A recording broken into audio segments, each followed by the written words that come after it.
By the 1970s, Japan was moving at breakneck speed. The economy was booming, concrete towers were replacing wooden homes, and the country seemed to be leaving its old ghost stories in the past. But the spirits hadn't actually moved on.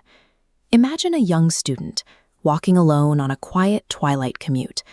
Out of the shadows steps a solitary woman, her face obscured by a white surgical mask. She blocks the path and asks a single, seemingly harmless question. Am I beautiful? It's an easy question to answer. Above the rim of the mask, her eyes are striking. A vulnerable kid, just wanting to be polite and get home safely, naturally nods and says, yes. That single syllable is all it takes. The trap springs shut, and there is no walking away from what happens next. The moment the child answers, the woman reaches up and pulls the mask away. Underneath, her mouth has been violently severed, sliced open from ear to ear in a permanent, bloody grin. Staring down at the terrified child, she asks a second question. Am I beautiful now? Panic sets in.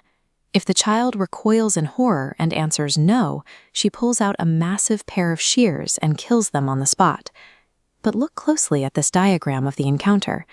If the terrified child lies and screams yes, she uses those same shears to carve their mouth to match her own, leaving them to bleed out on the pavement.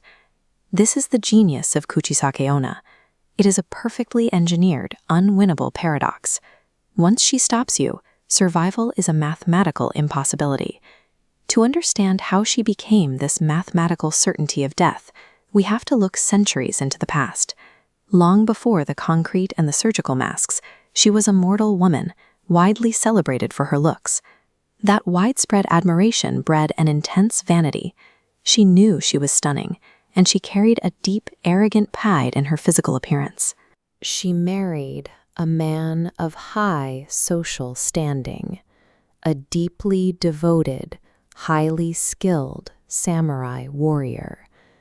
Eventually, duty called him away to the battlefield. Left alone for an extended period, she used her intoxicating looks to engage in a secretive, scandalous affair.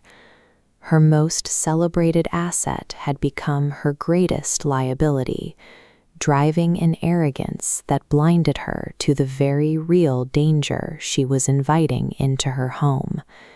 The domestic peace shattered when her husband returned home from war earlier than expected, catching her in the act of betrayal. Drawing his sword, he severed her mouth from ear to ear, permanently destroying the face she valued above everything else. Standing over his bleeding wife, he asked a final, mocking question. Are you still proud of your beauty now? She died slowly in excruciating pain. That cocktail of agonizing trauma, intense shame, and violently stripped vanity prevented her from passing on peacefully. So, centuries later, she walks the pavement. She does not kill for sport. She is eternally projecting her own punishment, forcing every stranger she meets to answer for her deepest, unresolved insecurity. Fast forward back to the late 1970s.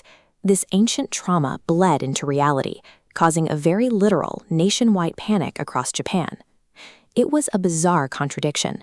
You had a highly logical society constructing massive steel skyscrapers and driving a global technological boom, entirely brought to a standstill by an old spirit wielding a pair of scissors. The fear was highly specific and entirely crippling. Parents across the country instituted strict lockdowns, refusing to let their kids walk to school or play outside.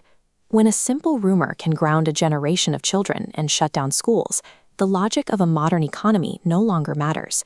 The fear became the new reality. And then the story abruptly drops off. The sightings ceased. The national panic slowly dissolved, and Kuchisake Onna seemingly vanished from the Japanese streets entirely. There is an unsettling silence left in her wake. Nobody knows exactly what triggered her sudden appearance in the 1970s, and more importantly, no one knows why she finally decided to leave, which means she might be somewhere else. If you ever find yourself walking alone at twilight, and a woman in a surgical mask asks you to judge her beauty, you need to ask her one thing: why did she leave Japan? If she answers, and you manage to walk away with your mouth intact, drop down and tell us what she said in the comments below. Legendary spirits have a way of lingering in the periphery, waiting for a new generation to wander into the dark and answer the wrong question.